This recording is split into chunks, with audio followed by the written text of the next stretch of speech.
আসসালামু আলাইকুম ওয়া রাহমাতুল্লাহ। একটু কল্পনা করুন, ৮৩ বছরের ইবাদতের চেয়েও বেশি সওয়াব মাত্র এক রাতের ইবাদতে। এ রাত ভুলের ক্ষমা চাওয়ার রাত, এ রাত ভাগ্য বদলানোর রাত, এ রাত সরাসরি আরশের মালিকের সাথে কথা বলার রাত। হ্যাঁ, আমি লাইলাতুল কদরের কথা বলছি। আমাদের জীবনে কত চাওয়া, কত না পাওয়া, কত দুঃখ আর কত আশা। আমরা সবাই চাই আমাদের মনের ভেতরের আকুতিগুলো যেন আল্লাহ শোনেন, কবুল করে নেন। কিন্তু আমরা অনেকেই জানি না এই বিশেষ রাতে ঠিক কিভাবে, কোন আমলগুলো করলে আমাদের দোয়া কবুল হওয়ার সম্ভাবনা প্রায় শতভাগ হয়ে যায়। আজকের ভিডিওতে আমরা সেই গোপন রহস্যই উন্মোচন করব। আমরা এমন কিছু ধারাবাহিক আমলের কথা বলবো যা করলে এই কদরের রাতে আপনার চোখের পানি বৃথা যাবে না ইনশাআল্লাহ।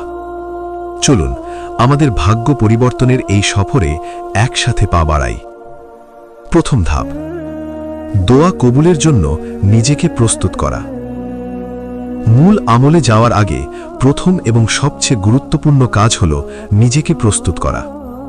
একটি ময়লা গ্লাসে যেমন পরিষ্কার পানি রাখা যায় না, তেমনি গুনাহে পরিপূর্ণ একটি কলব বা কলব নিয়ে দোয়া করলে তা কবুল হওয়া কঠিন। তাই আমাদের প্রথম কাজ হল ১. একনিষ্ঠ কাওবা করা। আপনি সারা দিনের কাজ শেষে যখন ইবাদতের জন্য দাঁড়াবেন, তখন সবার আগে নিজের সমস্ত গুনাহের জন্য আল্লাহর কাছে মন থেকে ক্ষমা চান।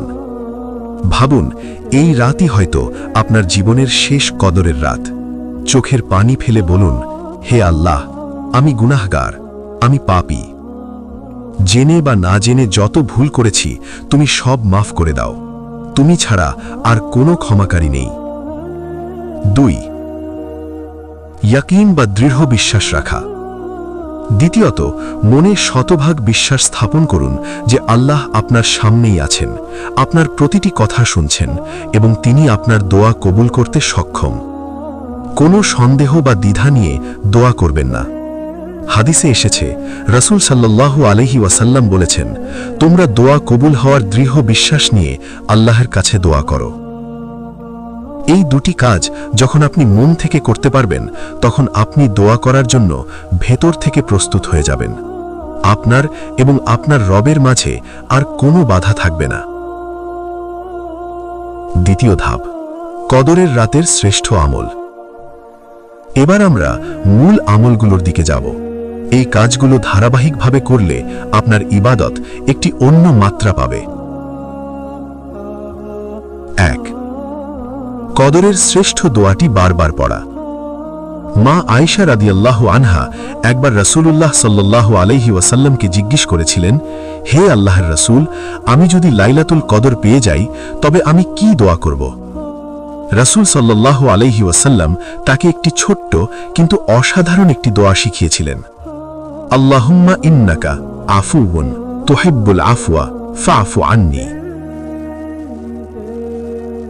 অর্থ, হে আল্লাহ, আপনি অতি ক্ষমাশীল, আপনি ক্ষমা করতে ভালোবাসেন, সুতরাং আমাকে ক্ষমা করে দিন।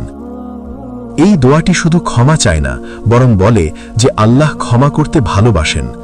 আপনি যখন এই দোয়াটি বুঝে পড়বেন, তখন আল্লাহর রহমতের সাগরে ডুব দেবেন। এই দোয়াটি আপনি হাঁটতে, বসতে, সিজদায় সারাক্ষণ পড়তে থাকুন। ২. লম্বা এবং গভীর সেজদা দেওয়া। বান্দা তার রবের সবচেয়ে কাছে চলে যায় যখন সে সেজদায় থাকে। তাই এই রাতে তাড়াহুড়ো করে নামাজ না পড়ে লম্বা সেজদা দিন। ২ রাকাত নফল নামাজ পড়ুন আর সেজদায় গিয়ে নিজের ভাষায় আপনার মনের সব কথা আল্লাহকে বলুন।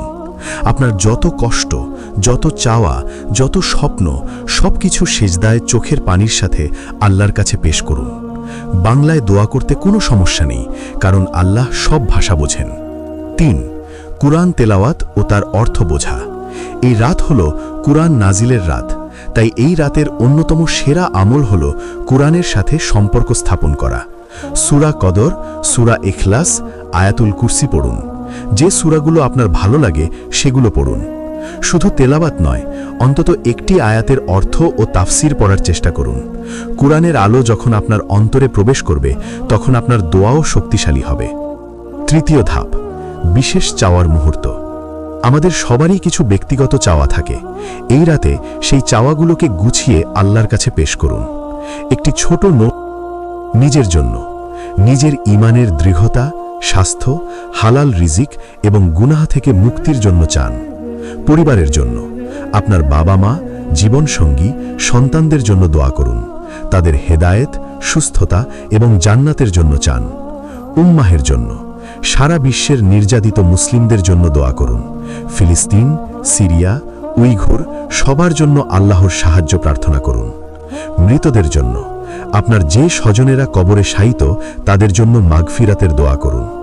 যখন আপনি সুনির্দিষ্টভাবে দোয়া করবেন তখন আপনার মনোযোগ বাড়বে এবং আল্লাহর কাছে আপনার আকুতি আরও পরিষ্কারভাবে পৌঁছাবে।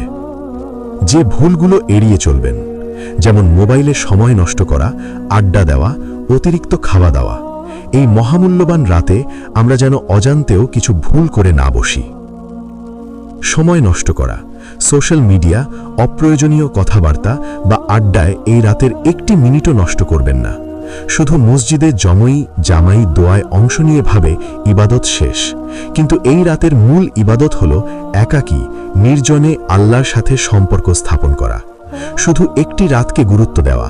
লাইলাতুল কদর শেষ দশকের বেজোড় রাতগুলোর যে কোনো একটিতে হতে পারে, তাই 21, 23, 25, 27 এবং 29 প্রতিটি রাতেই সমান গুরুত্ব দিয়ে ইবাদত করুন। শেষ সুযোগ। আমার প্রিয় ভাই ও বোনেরা, কে জানে পরের রমজান বা পরের কদরের রাত আমরা পাবো কিনা। এটাই হয়তো আমাদের ভাগ্য বদলানোর শেষ সুযোগ। আসুন এই রাতে আমরা আমাদের সর্বোচ্চটা দিয়ে চেষ্টা করি। তওবা, শ্রেষ্ঠ দোয়া, লম্বা সেজদা আর কুরআনের আলো দিয়ে নিজের অন্তরকে সাজাই। বিশ্বাস রাখুন, আপনি যদি আন্তরিকভাবে এক ফোঁটা চোখের পানিও ফেলেন, আরশের মালিক তা ফিরিয়ে দেবেন না। হে আল্লাহ, আমাদের সবাইকে লাইলাতুল কদর নসিব করুন। আমাদের দোয়াগুলো কবুল করে নিন এবং আমাদের ভাগ্যকে উত্তম ভাগ্য দিয়ে পরিবর্তন করে দিন। আমিন। ভিডিওটি আপনার প্রিয়জনদের সাথে শেয়ার করুন, যেন তারাও এই রাতের ফজিলত থেকে বঞ্চিত না হয়। আল্লাহ আমাদের সবার সহায় হন। আসসালামু আলাইকুম।